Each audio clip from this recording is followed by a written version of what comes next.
nyaman buat anaknya, tidak seperti dalam tanda kutip sedang diobati gitu oleh ibunya.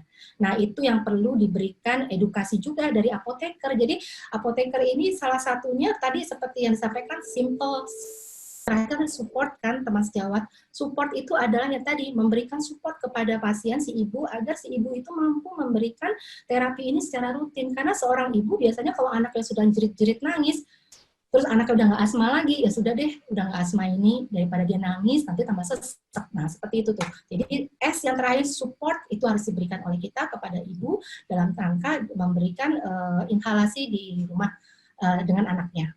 Begitu, Pak Yudi? Terima kasih, luar biasa sekali Bu Apoteker Lucy. Memang ada anak kecil, ada anak gede, ada anak dewasa ya. Ada anak-anakan. Dokter Weni, selanjutnya itu adalah dari Apoteker Narulita. Sepengetahuan saya asma umumnya dari lahir karena bawaan atau genetik. Apakah asma bisa terjadi pada pasien tanpa genetik dari orang tua? Ya, ada beberapa pasien yang memang seperti itu Pak Yudi. Jadi dia asmanya baru muncul di masa dia dewasa.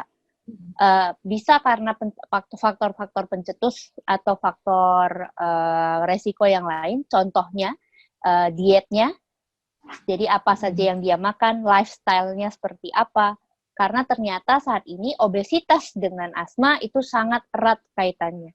Dan pasien-pasien depresi, pasien-pasien yang stres juga ternyata bisa memicu asma. Jadi tidak harus melulu karena genetik. Memang paling banyak porsinya itu adalah genetik. Namun tidak semua asma itu terjadi karena faktor genetik. Jadi bisa saja terjadi karena faktor-faktor lain. Saat ini memang yang paling lagi marak-maraknya dibicarakan yaitu tadi obesitas dengan asma. Semakin tinggi berat badannya, maka asmanya semakin berat. Jadi begitu dia diet, begitu dia berat badannya turun, asmanya juga mulai hilang. Jadi itu yang sedang tren saat ini dibahas mengenai asma pada obesitas.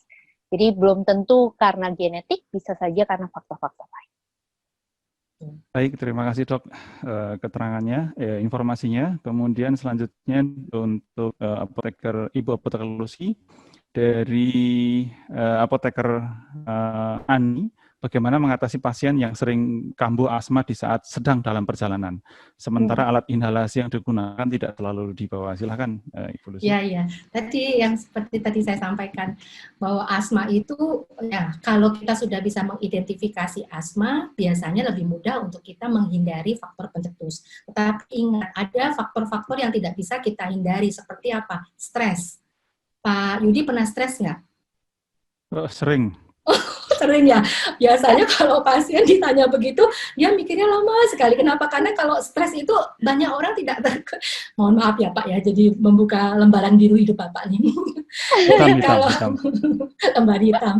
Jadi kalau stres itu tidak bisa tidak bisa diduga. Tiba-tiba di telepon ada panggilan atau di telepon ada tekanan pekerjaan dan lain-lain sehingga memicu terjadinya stres dan asma. Atau mungkin pada saat di jalan ada asap kendaraan, atau sebelahnya bapaknya sedang merokok sehingga terhirup. Nah, ini juga menjadi faktor pencetus asma. Jadi memang sebaiknya siapapun yang memang dalam tanda kutip dia menderita asma, selalu bawa kemana-mana selain dompet, KTP, juga alat inhalasi. Itu wajib.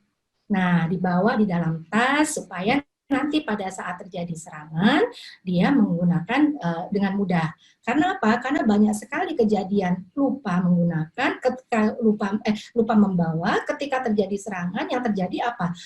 Panik tambah stres. Jadi dia udah sesak, panik tambah stres. Jadi seharusnya mungkin kalau dia udah bawa, kayak saya dulu Pak. Dulu waktu belum tereduket dengan baik, saya tuh pakai napasin dulu, masih di warung tuh ya. Jadi begitu saya ke warung nggak ada napasin, yang terjadi apa? Nggak ada apa-apa, saya sesak napas tambah berat gitu loh Pak. Karena secara psikologis saya sudah merasa bahwa saya nggak ada obatnya nih gitu loh. Nah, hal-hal seperti itu yang kita harus hindarkan. Jadi supaya adem, bawa tuh alat inhalasinya di dalam tas. Nanti ketika terjadi serangan bisa menggunakan alat inhalasi tersebut. Gitu Pak Yudi. Baik, terima kasih. Terima kasih Bu Lucy. Memang kalau orang dalam perjalanan itu sering lupa ya, yang dibawa itu perasaannya biasanya Bu Lucy. Jadi baper. Dokter Dompet tadi jarang bawa sekarang ya Pak ya.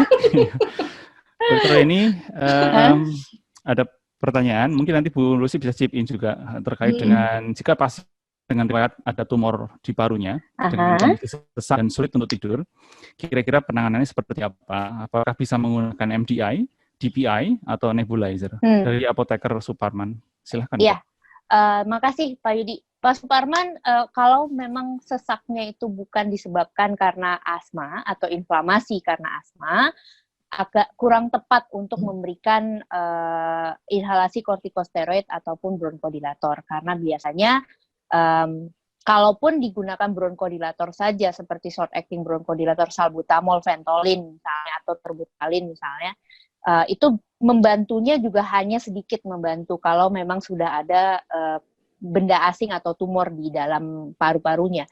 Jadi untuk membantunya biasanya bronkodilator yang diberikan, entah itu dalam bentuk MDI, karena bronkodilator di Indonesia cuma tersedia di dalam bentuk MDI ya, atau nebulizer kalau dia dirawat. Itu pun hanya untuk membantu dia untuk melegakan nafasnya sementara saja. Jadi sebelum tumornya dihilangkan atau diterapi, sesak nafasnya pasti akan terus balik lagi karena penyebab sesak nafasnya beda seperti penyebab sesak nafas pada asma.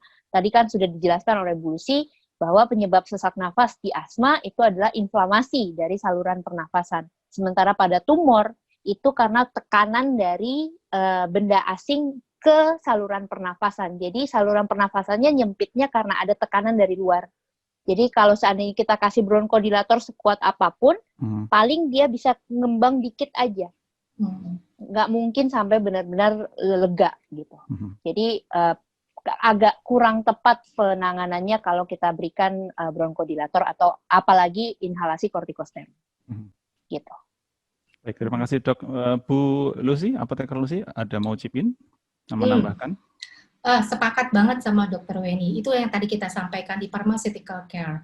Jadi pada saat pasien mengeluhkan asma, ya, mengeluhkan sesak napas, yang perlu dilakukan adalah assessment terlebih dahulu. Asmanya kenapa? Jadi selalu saya sampaikan ke teman sejawat, kalau apalagi yang kita di apotek ya, yang swamedikasi. Assessment. Kenapa dengan assessment itu kita bisa tahu sebenarnya pasien itu butuh apa?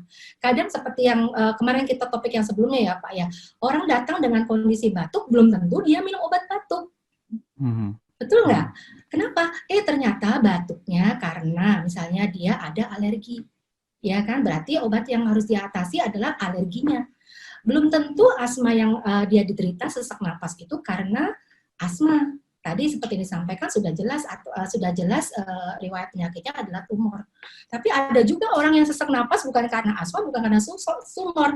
Nunggu di apotek kelamaan juga sesak napasnya. Jadi ya memang harus benar-benar di assessment supaya nanti pada saat pemberian terapi itu tepat. Nah, kebanyakan pasien bertemu dengan dokter juga waktunya juga singkat. Jadi ketika nanti berbicara dengan dokter tidak tergali dengan bagus, nanti pada saat kita sesi konseling kita juga mengadakan sesi komunikasi dengan pasien dan nanti kita akan sampaikan kepada pasien, dok ternyata pasien ini bukan asma dengan penyebab saluran pernafasan, tetapi dia ada penyakit lainnya. Nah itu bisa jadi kita koreksi di pemilihan terapinya. Itu Pak Yudi. Crystal clear Bu, terima kasih banyak. Yes, ini series pertanyaan terakhir mungkin bagi rekan sejawat semuanya. Mohon maaf tidak semua dari pertanyaan akan dijawab pada kesempatan hari ini. Mungkin pertanyaan terakhir sifatnya kombinasi, boleh nanti Dr. Weni dan Ibu Apoteker Lucy bisa chip in untuk menjelaskan. Dari Apoteker Widya, bagaimana caranya kita mengedukasi pasien asma yang sudah lama menggunakan inhalasi, namun ternyata asma tidak terkontrol dengan baik? Ke saya ya, Pak? Ya, Bu Lucy dulu boleh. Aku lama ngeliatin kamu, Pak Yudi. Wah, terima kasih banyak. Mohon maaf. Jadi kalau dia menggunakan alat inhalasi dan tidak terkontrol, pertanyaannya pasti kembali lagi ke assessment-nya. Apakah satu, teknik menggunakan inhalernya tidak tepat, atau kedua, pasiennya hanya menggunakan sesuai dengan kemauannya. Jadi dia memilih-milih saat dia sembuh, dia menggunakan obat, saat dia tidak sembuh, dia kemudian saat dia tidak kambuh, dia meninggalkan obat. Atau ada faktor pencetus lain yang memang seharusnya dia hindari, ternyata dia tidak hindari. Contoh nih Pak, seperti kayak saya tahu nih kok saya alergi kucing, tapi saking cintanya sama kucing, ya sudah mau tidak mau tapi ada berjarak. Jadi jangan sampai bulu-bulunya itu kena ke saya gitu loh Pak.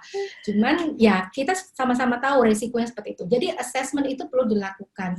Faktor pencetusnya apa? Belum tentu pasiennya tidak patuh. Seperti tadi kasus yang artritis, seperti yang menggunakan pasien ibuprofen, atau pasien yang sudah asmanya berat, terus kemudian dia menggunakan diskus, gimana caranya dia menyedot?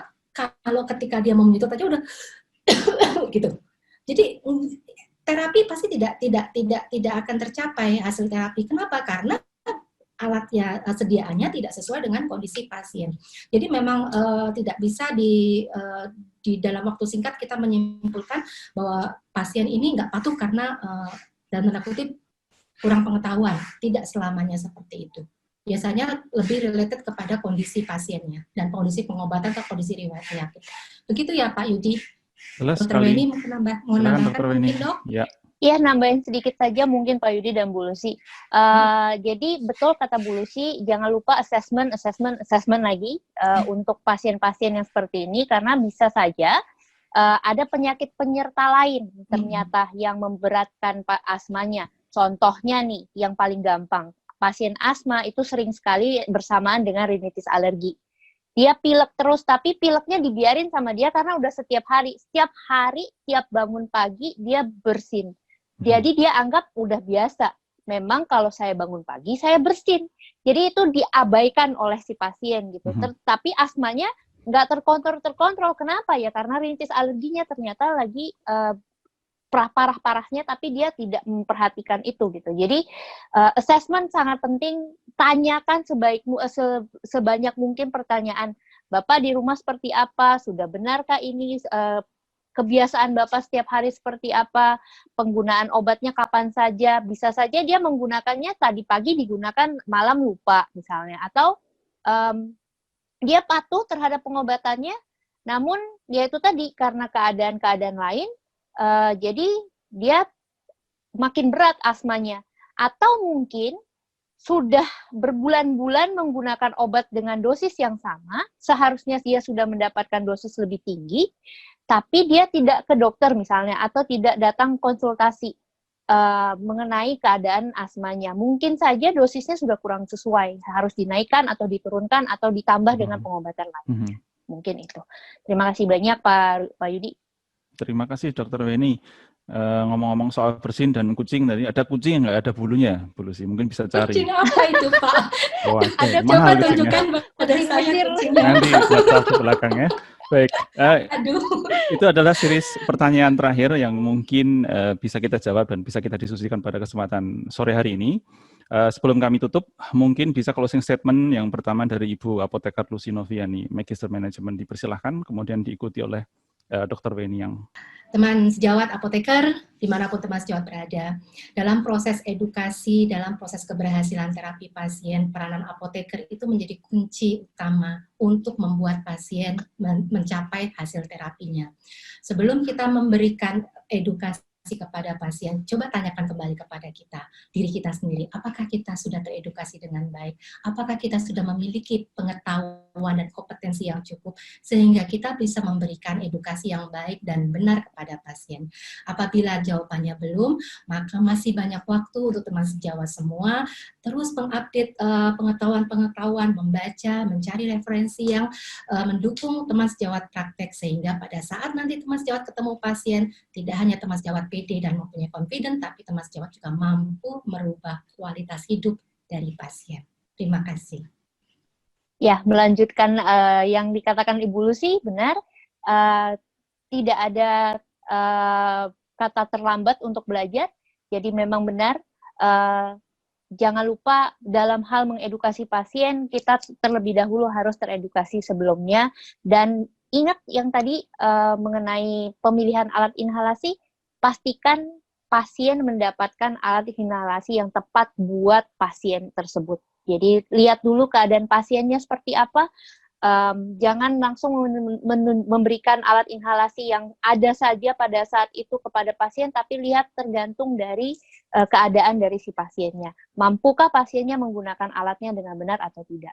Kalau memang pasiennya masih bisa diajarkan, berarti dia bisa menggunakan alat inhalasi apapun. Namun kalau seandainya dengan keterbatasan, mungkin kita harus pilihkan alatnya kepada pasien.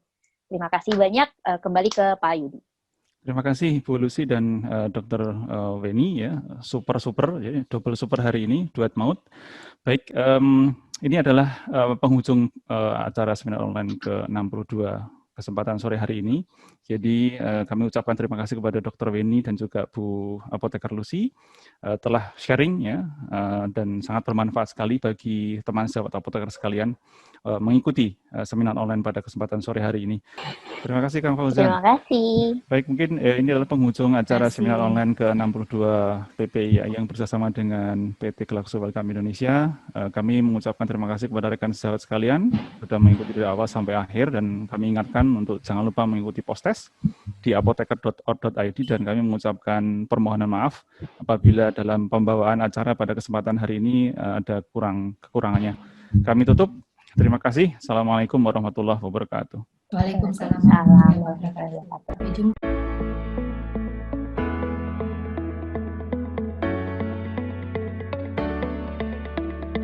Sementara Seretide Diskus digunakan 1 kali inhalasi 2 kali sehari dengan kekuatan 100 mikrogram untuk anak 4 tahun ke atas dan dewasa. Sementara kekuatan 250 dan 500 mikrogram digunakan untuk pasien 12 tahun ke atas.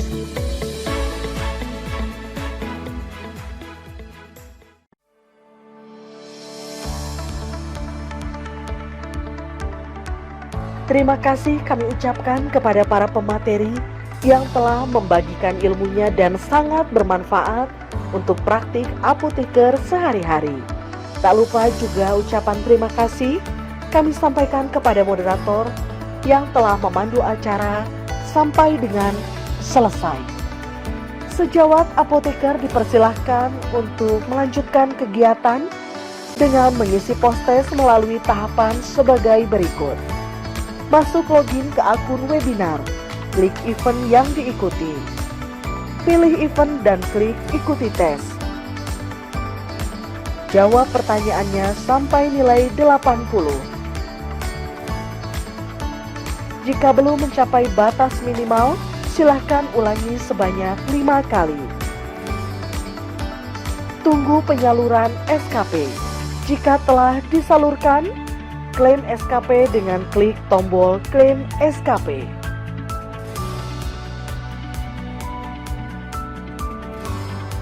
Dengan berakhirnya seminar online ke-62 pada siang hari ini, kami seluruh jajaran panitia mengucapkan permohonan maaf yang sebesar-besarnya apabila masih terdapat kekurangan dalam penyelenggaraannya. Tetap gunakan sistem informasi apoteker Indonesia, tetap semangat, jaga kesehatan, dan lakukan aktivitas sehari-hari dengan bahagia, dan tingkatkan selalu rasa syukur kita kepada Tuhan Yang Maha Kuasa. Salam sehat selalu, sampai berjumpa di seminar online berikutnya.